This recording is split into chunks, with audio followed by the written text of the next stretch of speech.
Hi, Amul live Kannada ಕಾರ್ಯಕ್ರಮದಲ್ಲಿ ನಾನು ಏನ್ ಮಾಡ್ತಾ ಇದ್ದೀನಿ ಗೊತ್ತಾ? ಟ್ಯಾಮ್ರಿನ್ ರೈಸ್ ಅಂದ್ರೆ ಹುಣಸೆ ಹಣ್ಣಿಂದ ಚಿತ್ರಾನ್ನ. ಇದು ಪುಳಿಯೋಗರೆ ಅಲ್ಲ, ಇದು ಹುಣಸೆ ಹಣ್ಣು ಯೂಸ್ ಮಾಡಿ ಮಾಡ್ತಕ್ಕಂಥ ಒಂದು ಹಳೆ ಕಾಲದ ಚಿತ್ರಾನ್ನ. ಇದು ನಾನು ಇನ್ನೋವೇಟಿವ್ ಆಗಿ ನಾನೇ ಸ್ಟಾರ್ಟ್ ಮಾಡಿದ್ದು. ಆಲ್ರೆಡಿ 15-20 ಇಯರ್ಸ್ ಬ್ಯಾಕ್ ಇಂದ ಮಾಡ್ತಾ ಇದ್ದೀನಿ. ತುಂಬಾ ಚೆನ್ನಾಗಿರುತ್ತೆ. ಇನ್ಸ್ಟೆಂಟ್ ಆಗಿ ಪುಳಿಯೋಗರೆ ಮಾಡಕ್ ಆಗದೆ ಇದ್ದಾಗ, ಪುಳಿಯೋಗರೆಗಾದ್ರೆ ನೀವು ಗೊಜ್ಜೆಲ್ಲ ರೆಡಿ ಮಾಡ್ಕೋಬೇಕು, ಪೌಡ್ರ್ ಮಾಡಿ ಇಟ್ಕೋಬೇಕು. ಗೊಜ್ಜು ರೆಡಿ ಮಾಡಿ ಇಟ್ಕೊಂಡಿದ್ದೀನಿ ನಾನು, ಆದ್ರೆ ಅದು ಬೇರೆ ಪುಳಿಯೋಗರೆ. ಇದು ಇನ್ಸ್ಟೆಂಟ್ ಆಗಿ ಏನು ಇಲ್ಲ ಅಂದಾಗ ಅದೇ ಟೇಸ್ಟ್ ಸಿಮಿಲಾರಿಟೀಸ್ ಬೇಕು ಅಂದ್ರೆ ನೀವು ಈ ರೀತಿ ಟ್ಯಾಮ್ರಿನ್ ರೈಸ್ ಮಾಡಿ ಕೂಡ ತಿನ್ಬಹುದು. ಚೆನ್ನಾಗಿರುತ್ತೆ, ಒಂಥರ ಸ್ವಲ್ಪ ಸಿಮಿಲಾರಿಟೀಸ್ ಇರುತ್ತೆ, ಅದೇ ತರ ಅನ್ಸುತ್ತೆ. ಸೊ ಅದಕ್ಕೆ ಏನೇನು ಇಂಗ್ರೀಡಿಯೆಂಟ್ಸ್ ಬೇಕು ನೋಡೋಣ ಅಲ್ಲ, ಬನ್ನಿ. ಮೊದಲನೇದಾಗಿ ನಾನು ಅಮೂಲ್ ಪ್ರಾಡಕ್ಟ್ಸ್ ಏನೇನು ಯೂಸ್ ಮಾಡ್ತಾ ಇದ್ದೀನಿ ಅಂದ್ರೆ, ಮೇಯ್ನು ಅಮೂಲ್ದು ಆರ್ಗಾನಿಕ್ ರೈಸ್ ಯೂಸ್ ಮಾಡ್ತಾ ಇದ್ದೀನಿ. ಬಿಕಾಸ್ ಚಿತ್ರಾನ್ನ ಅಂದ್ರೆ ಅದಕ್ಕೆ ರೈಸ್ ಬೇಕಲ್ವಾ. ಸೊ ಅದೇ ರೈಸು ನಾನು ಆಲ್ರೆಡಿ ತಗೊಂಡು ಮಾಡಿ ಇಟ್ಕೊಂಡಿದ್ದೀನಿ. Then Amul organic turmeric powder use ಮಾಡ್ತಾ ಇದ್ದೀನಿ. ದೆನ್ ಇದು ಚನ್ನ ದಾಲು ಯೂಸ್ ಮಾಡ್ತಾ ಇದ್ದೀನಿ. ಸಾಂಬಾರ್ ಪುಡಿ ಕೂಡ ಹಾಕಿದ್ದೀನಿ. ದೆನ್ ಒಗ್ಗರಣೆ ಕೂಡ ಯೂಸ್ ಮಾಡ್ತೀನಿ.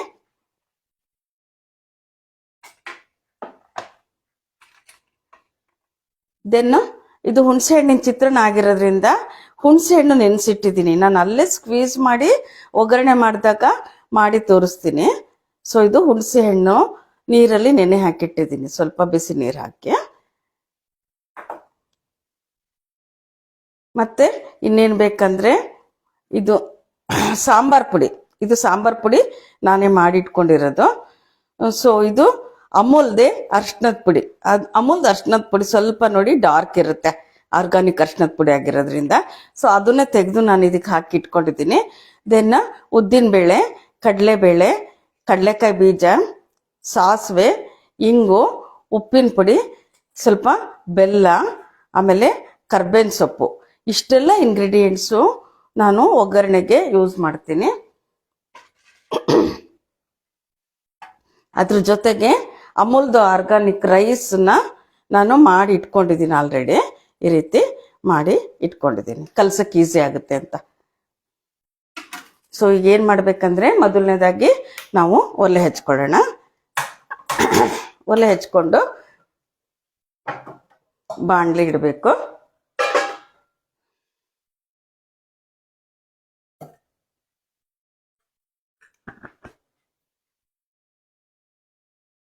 ಈಗ ಎಣ್ಣೆ ಹಾಕ್ತಾ ಇದ್ದೀನಿ. ಕ್ವಾಂಟಿಟಿ ಗೊಜ್ಜು ಎಷ್ಟು ಮಾಡ್ಕೋತೀವಿ ಅದ್ ನೋಡ್ಕೊಂಡು ಅದ್ರ ಪ್ರಕಾರ ನಾವು ಎಣ್ಣೆ ಹಾಕೋಬೇಕು. ತುಂಬಾ ಜಾಸ್ತಿ ಆದ್ರೂ ಚೆನ್ನಾಗಿರಲ್ಲ, ಅಥವಾ ಕಮ್ಮಿ ಆದ್ರೂ ಚೆನ್ನಾಗಿರಲ್ಲ. ಸೊ ಯಾವ್ಯಾವ್ದಕ್ಕೆ ಎಷ್ಟೆಷ್ಟು ಇಂಗ್ರೀಡಿಯೆಂಟ್ಸ್ ಹಾಕ್ಬೇಕು ಅಷ್ಟು ಹಾಕಿ ಮಾಡಿದ್ರೇನೆ ಅದು ಚೆನ್ನಾಗಿ ಬರೋದು. ಉಪ್ಪು ಅಷ್ಟೇ ಟೇಸ್ಟಿಗೆ ಬೇಕು ಅಂತ ಹೇಳ್ಬಿಟ್ಟು ತುಂಬಾ ಉಪ್ಪು ಹಾಕಿದ್ರೆ ಟೇಸ್ಟ್ ಚೆನ್ನಾಗಿರಲ್ಲ. ಅದು ಉಪ್ಪು ಇಷ್ಟು ಕ್ವಾಂಟಿಟಿಗೆ ಎಷ್ಟು ಬೇಕು ಅಷ್ಟು ಹಾಕಿದ್ರೆ ಮಾತ್ರ ಚಂದ ಅನ್ಸುತ್ತೆ. ಬೇರೆ ಇಂಗ್ರೀಡಿಯೆಂಟ್ಸ್ ಕೂಡ ಹಾಗೇನೆ. ಈಗ ಎಣ್ಣೆ ಕಾಯ್ತಾ ಇದೆ. ಇದು ಹುಣಸೆ ಹಣ್ಣಿನ ಚಿತ್ರಾನ್ನ ನಾನು ಹೇಳ್ದೆ ಆಲ್ರೆಡಿ. ಸುಮಾರೆಲ್ಲ ಡಿಶಸ್ಗೆ ನಾನು ಅದ್ರದ್ದು ಹಿಸ್ಟ್ರಿ ಹೇಳ್ತಾ ಇದ್ದೆ ಅಲ್ವಾ. ಸುಮಾರು ಅಡುಗೆಗಳು ಮಾಡುವಾಗ ಅದ್ರದ್ದು ಹಿಸ್ಟ್ರಿ ಎಲ್ಲ ಹೇಳಿದ್ದೀನಿ ನಾನು, ಧಾರವಾಡ ಪೇಡ ಎಲ್ಲ ಮಾಡುವಾಗ. ಸೊ ಇದ್ರ ಹಿಸ್ಟ್ರಿ ಅಂದ್ರೆ, ಇದು ನಾನೇ ಒಂದ್ಸಲ ಮನೇಲಿ ಏನು ಟೊಮೆಟೊ ಏನು ಇಲ್ಲದೆ ಇದ್ದಾಗ ಏನ್ ಮಾಡ್ಬೋದು ಮನೇಲೆ ಇರೋಂಥದ್ದು ಐಟಮ್ಸ್ ಅಲ್ಲಿ ಅಂತ ಹೇಳ್ಬಿಟ್ಟು ನಾನು ಇದನ್ನ ಟ್ರೈ ಮಾಡಿದ್ದು. ತುಂಬಾ ಚೆನ್ನಾಗಿ ಬಂತು. ನೀವು ಕೂಡ ಲೈವಲ್ಲಿ ಯಾರು ನೋಡ್ತಿದ್ದೀರಾ ಮತ್ತೆ ಯಾರು ನೋಡ್ತೀರಾ ಅವರು ಮಾಡ್ಬೋದು.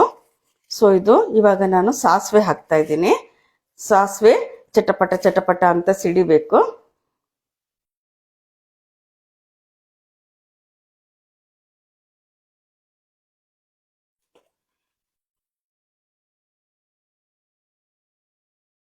ಇದು ಹಿಂಗ್ ಹಾಕಿದೆ ಸ್ವಲ್ಪ.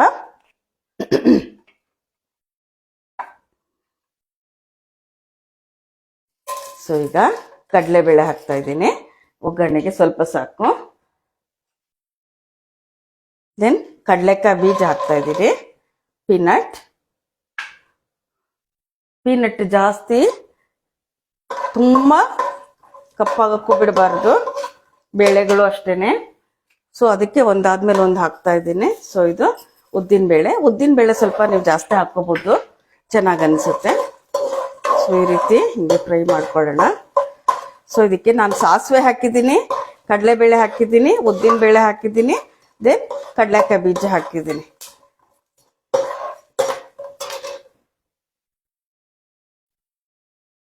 ಸೊ ಇದು ಅರ್ಶಿನದ ಪುಡಿ, ಅಮೂಲ್ದು ಅರ್ಶಿನದ ಪುಡಿ ಹಾಕ್ತಾ ಇದ್ದೀನಿ.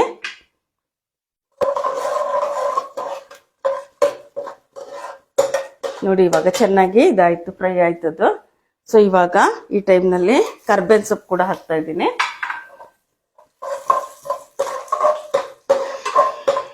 ಇದಕ್ಕೆ ಖಾರಕ್ಕೆ ನಾನು ಹಸಿಮೆಣಸಿನ್ಕಾಯಿ ಆಗಲಿ ಒಣಮೆಣಸಿನ್ಕಾಯಿ ಆಗಲಿ ಏನು ಯೂಸ್ ಮಾಡ್ತಾ ಇಲ್ಲ. ಹಸಿಮೆಣಸಿನ್ಕಾಯಿ ಹಾಕಿ ಒಂದು ಚಿತ್ರಾನ್ನ ಮಾಡ್ಬೋದು. ನೆಕ್ಸ್ಟ್ ನನಗೆ ಅಮೂಲ್ ಲೈವಲ್ಲಿ ಚಾನ್ಸ್ ಸಿಕ್ಕಿದ್ರೆ ನಾನು ಅದನ್ನು ಕೂಡ ಮಾಡಿ ತೋರಿಸ್ತೀನಿ. ಅದು ಕೂಡ ತುಂಬಾ ಟೇಸ್ಟ್ ಇರುತ್ತೆ. ಆಮೇಲೆ ಪುಳಿಯೋಗರೆಗೂ ಆಪರ್ಚುನಿಟಿ ಸಿಕ್ಕಿದ್ರೆ ಅದು ಕೂಡ ಮಾಡಿ ತೋರಿಸ್ಬೋದು, ನಾನೇ ಮಾಡಿರೋ ಗೊಜ್ಜಲ್ಲಿ. ಸೊ ಈಗ ಕರ್ಬೇವು ಹಾಕಿದ್ದೀನಿ.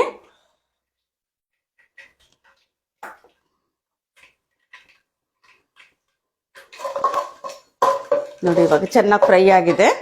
ಸೊ ಈ ಟೈಮ್ನಲ್ಲಿ ನಾನು ಏನು ಮಾಡಬೇಕು, ಹುಣಸೆ ಹಣ್ಣನ್ನು ಚೆನ್ನಾಗಿ ಹಿಂಡ್ಕೊಂಡ್ಬಿಟ್ಟು ಅದ್ರ ರಸ ತೆಕ್ಕೊಂಡು ಹಾಕ್ಬೇಕು.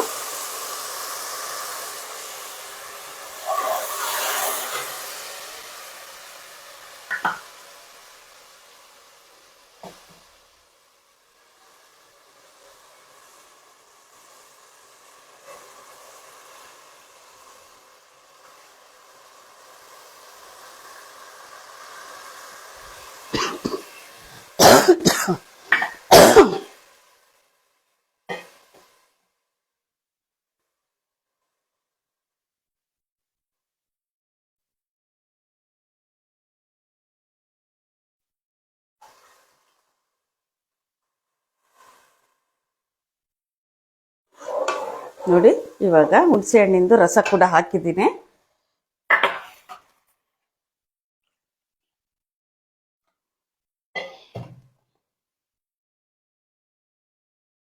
ಆಲ್ರೆಡಿ ಕುದಿಯಕ್ಕೆ ಸ್ಟಾರ್ಟ್ ಆಯ್ತು.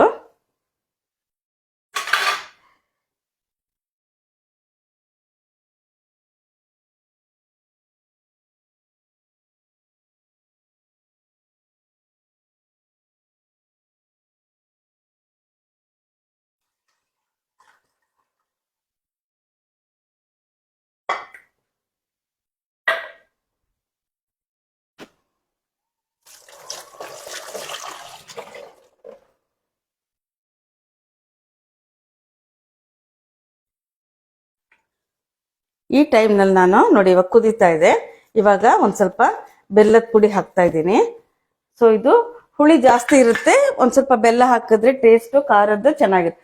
ತುಂಬಾ ಬೆಲ್ಲನೂ ಬೇಡ, ಅಥವಾ ಸ್ವಲ್ಪ ಇದಕ್ಕೆ ಇಷ್ಟಕ್ಕೆ ಎಷ್ಟು ಬೇಕೋ ಅಷ್ಟು ನೋಡ್ಕೊಂಡು ನಾನು ತಗೊಂಡಿದ್ದೀನಿ.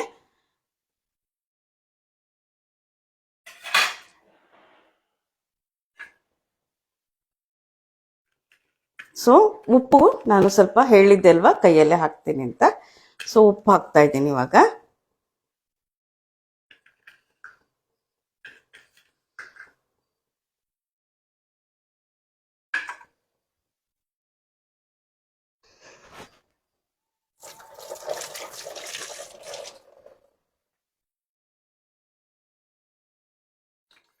ಸೊ ಈಗ ಇದು ಕುದೀತಾ ಇದೆ, ಬೆಲ್ಲನೂ ಕರಗ್ತಾ ಇದೆ. ಕ್ರಷ್ ಮಾಡಿ ಇಟ್ಟಿದ್ದೆ ಪೌಡರ್ ತರ, ಸ್ವಲ್ಪ ಕರಗಬೇಕಿತ್ತು. ಸೊ ಇವಾಗ ಇದು ಸಾಂಬಾರ್ ಪುಡಿ. ಸಾಂಬಾರ್ ಪುಡಿ ಇದು ನಾನು ಮನೇಲೆ ಮಾಡಿರೋದು. ಇದಕ್ಕೆ ಒಣಮೆಣಸಿನ್ಕಾಯಿ, ಕೊತ್ತಂಬರಿ ಬೀಜ, ಮೆಂತ್ಯ, ಜೀರಿಗೆ, ಸ್ವಲ್ಪ ಕಡಲೆಬೇಳೆ, ಉದ್ದಿನಬೇಳೆ, ಕರ್ಬೇವಿನ ಸೊಪ್ಪು, ಕಾಳು ಮೆಣಸು. ಸೊ ಈ ತರ ಎಲ್ಲ ಇಂಗ್ರೀಡಿಯೆಂಟ್ಸು ಕೂಡ ಎಲ್ಲ ಹುರಿಬೇಕು. ಹುರಿದು ಪೌಡ್ರ್ ಮಾಡಿ ಇಟ್ಕೊಂಡಿರೋದು ಎಲ್ಲ ಸಪ್ರೇಟಾಗಿ ಹುರಿಬೇಕು. ನೋಡಿ ಇವಾಗ ಸಾಂಬಾರ್ ಪುಡಿ ಕೂಡ ಹಾಕಿದ್ದೀನಿ ನಾನು.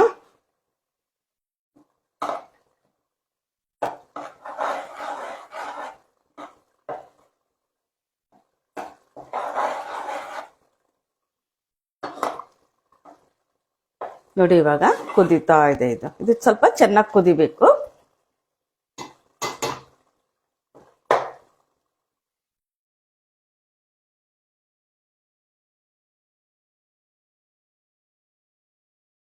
ಕಾಣಿಸ್ತಾ ಇದೆಯಾ ಕುದೀತಾ ಇರೋದು? ಸೌಂಡ್ ಕೂಡ ಬರ್ತಾ ಇದೆ, ಸ್ಮೆಲ್ ಬರ್ತಾ ಇದೆ.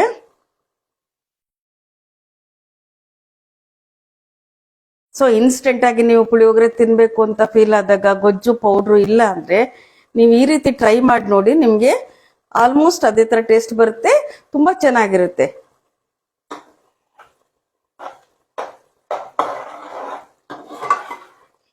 ನೋಡಿ ಗೊಜ್ಜು ತರನೇ ಆಗಿದೆ, ಆಲ್ಮೋಸ್ಟ್ ಪುಳಿಯೋಗರೆ ಗೊಜ್ಜು ತರ. ಬಟ್ ಇದು ಎಕ್ಸಾಕ್ಟ್ ಪುಳಿಯೋಗರೆ ಅಲ್ಲ. ಅದಕ್ಕೆ ನಾವು ಗೊಜ್ಜು ಹೇಗೇನು ಅದಕ್ಕೂ ಕೂಡ ನಾವು ಎಲ್ಲ ಪೌಡ್ರ್ ಮಾಡಿ ಗೊಜ್ಜು ಮಾಡಿ ಹುಣಸೆ ಹಣ್ಣಿನ ರಸ ಹಾಕಿ ಗೊಜ್ಜು ಮಾಡಿ ರೆಡಿ ಮಾಡಿ ಇಟ್ಕೋತೀವಲ್ವ. ಕೊತ್ತಂಬರಿ ಬೀಜ, ಒಣಮೆಣಸಿನ್ಕಾಯಿ, ಒಂದು ಸ್ವಲ್ಪ ಕಾಳು ಮೆಣಸು, ಮೆಂತ್ಯ, ಜೀರಿಗೆ ಎಲ್ಲ ಹುರಿದು ಅದಕ್ಕೂ ಕೂಡ ಪುಡಿ ಮಾಡಿ ಹಾಕ್ತೀವಿ ಕೂಡ.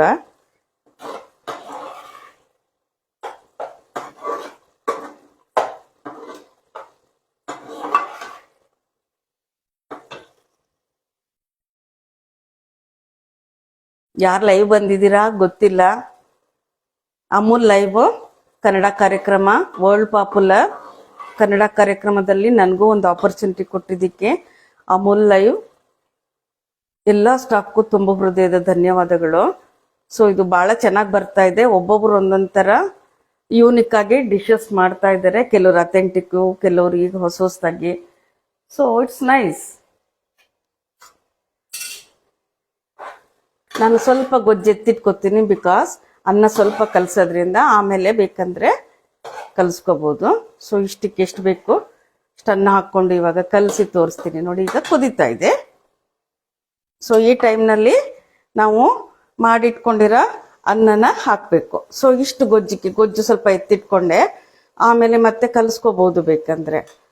ಇಲ್ಲ ಇದಕ್ಕೆ ಶಾರ್ಟೇಜ್ ಬಂತು, ಅನ್ನ ಜಾಸ್ತಿ ಆಯ್ತು, ಸೊ ಈಗೇನು ಗೊಜ್ಜು ಸ್ವಲ್ಪ ತಗೋಬಹುದು ಮತ್ತೆ ಹಾಕೋಬಹುದು.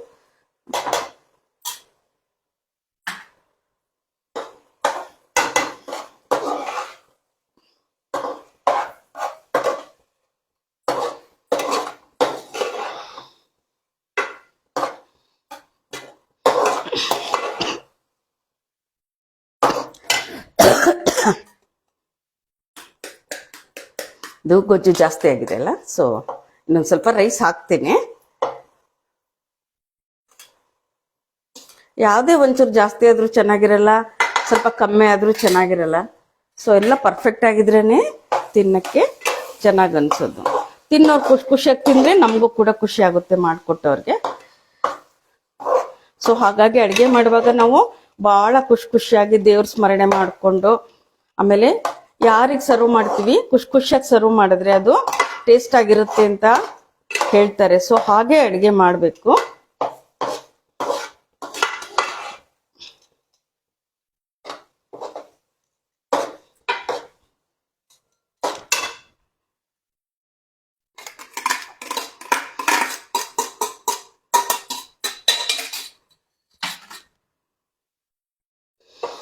ನೋಡಿ ನಾನು ಇಷ್ಟು ಗೊಜ್ಜಿಗೆ ಇಷ್ಟು ಅನ್ನ ಪರ್ಫೆಕ್ಟ್ ಆಯಿತು.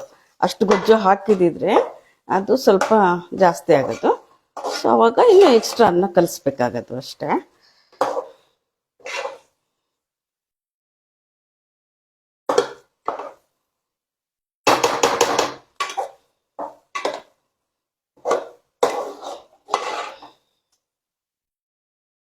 ಎಸ್, ಈಗ ಆಲ್ಮೋಸ್ಟ್ ಆಗಿದೆ. ಒಂಚೂರು ಲಂಪ್ ಇರಬಾರ್ದು, ಅನ್ನ ಎಲ್ಲ ಅಲ್ಲಲ್ಲೇ ಉಳ್ಕೋಬಾರ್ದು. ಸೊ ಈವನ್ ಆಗಿ ನೀಟಾಗಿ ಕಲಿಸ್ಕೋಬೇಕು. ನೋಡಿ ಕಾಣಿಸ್ತಾ ಇದೆ ಅಲ್ವಾ ಚೆನ್ನಾಗಿ, ಕಲರ್ ಕೂಡ.